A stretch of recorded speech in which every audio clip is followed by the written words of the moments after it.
We're all free. All the reality that we are home in the body. We are away from the Lord. Let's listen. For we walk by faith, not by sight. Christopher Dudley was born in May of 2001. He's actually the son of my youngest brother and his girlfriend. And when I received the phone call from my brother, I found out that he was born at only 26 weeks, 1 pound, 12 ounces. So he's very premature and he was in critical condition. And there were several nights that we were told that Christopher wouldn't make it through the night.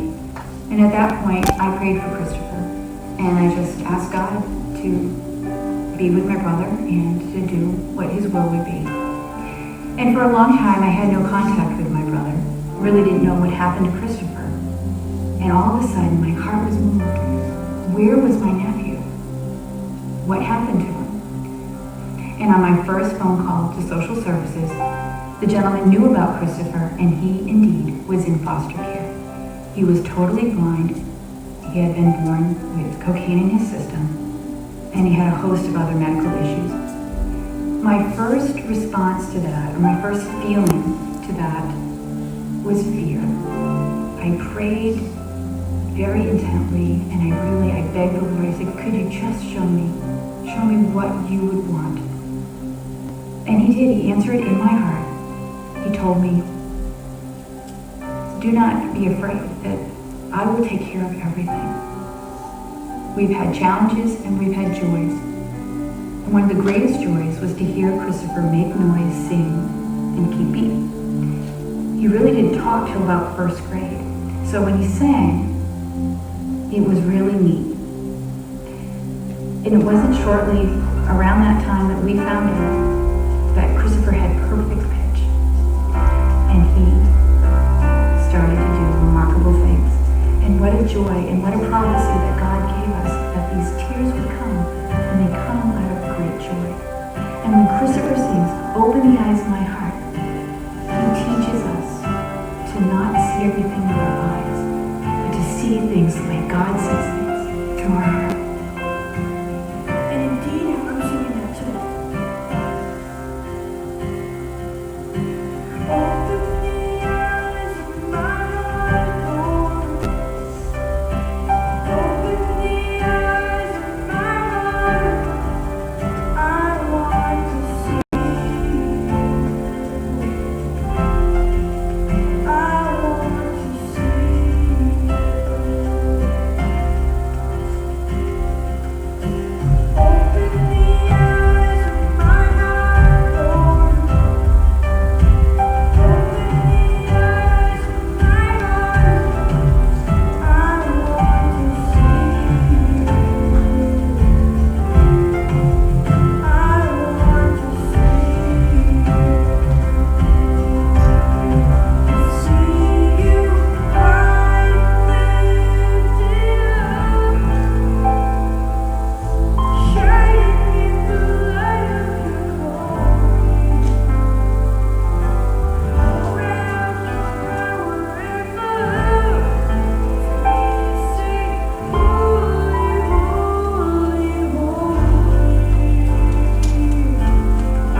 for life, right? On life. See how viewers always problems and then income. Can you imagine if you were allowed to do it? Then you would have missed out with a perfect pitch. Not a professional singer, but no lessons here. And perfect pitch. So, and it's singing about the Lord. Can you just think about that? His song and his conviction open the eyes of my heart. And from our meditation, it is we see a lot of things with our heart, the eyes of faith. The eyes of faith. The sacrament, can you explain the breakthrough? No. Trinity, can you explain that? Incarnation, can you explain that? God becoming man? Eucharist. But we believe, you wanting to become Catholic, so many things you can't explain or understand. But you are taking a leap of faith. You are trusting the eyes of your heart to see things that Aurora cannot explain, or Pope Francis cannot explain, or St. Paul cannot explain. But we are taking things, we walk by sight, by faith, not by sight. Okay? That's called the eyes of faith. The eyes of faith. And it's here, the deepest core of our being. When we talk about heart in biblical terms, it's not just the physical heart, which is obviously a sign of life when it's beating. But we're not talking about this physical heart. We're talking about an innermost core of us. That's what we mean by heart. When we're talking about the faith, we're talking about biblical things. That's the core of our entire being. And when we believe from that, that's when God can perform miracles. He requires a little sliver of faith before he chooses to perform a miracle. He wants our cooperation. He was healing on the earth, walking and healing, driving demons out, raising people from the dead. What would he say? Your faith has saved you. He needs some cooperation. He created us without our cooperation, but he won't save us without our cooperation. Because he gave us this gift of free will and intellect and memory. He wants us to use those gifts to glorify him. He healed the blind man not because his parents were sinners, but he said, no, the parents are not big sinners. I allowed this to happen, that he would be born blind, so that I would come in the fullness of time and I will heal him. And it is a big miracle. I mean, think about it, born blind. He was doomed to be a beggar forever. That's what they did. They would just go sit at the synagogue or go around the streets begging. That's all they could do, is beg. At the mercy of all the other people of the store. Even the parents said, you know, if you recall, the parents said, go ask him, he's of age.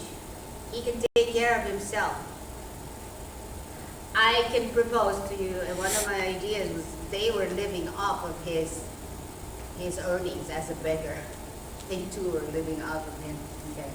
So anyways, let us look to that song, if you can relate to a song. Let us look to the readings, the gospel, and really look in here and try to see as God sees. We have our Blessed Mother. If you try to see everything from her eyes, the way she looked at the Trinity, the way she looked at suffering, the way she looked at her son mostly. Remember my favorite definition of Mary? The daughter of the Father, the mother of the Son, and the spouse of the Holy Spirit. John Paul says, let us go into the school of Mary. And we start seeing things from her eyes, from her perspective. This is a sure way to go to Jesus. A sure path, see the light who is Jesus Christ. Through the eyes of Mary. Sure path to Jesus, to God. To the Father, to the Holy Spirit is Mary. Now, in the few minutes that we have, will you please turn your chairs and let's do like a little bit, just come closer, turn your chairs, come closer so we can hear each other. Come closer. Gather around. You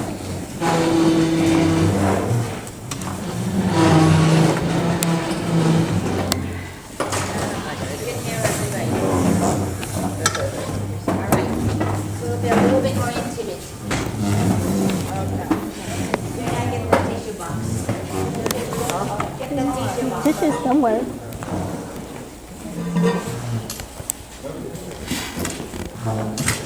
Okay, everyone. Good.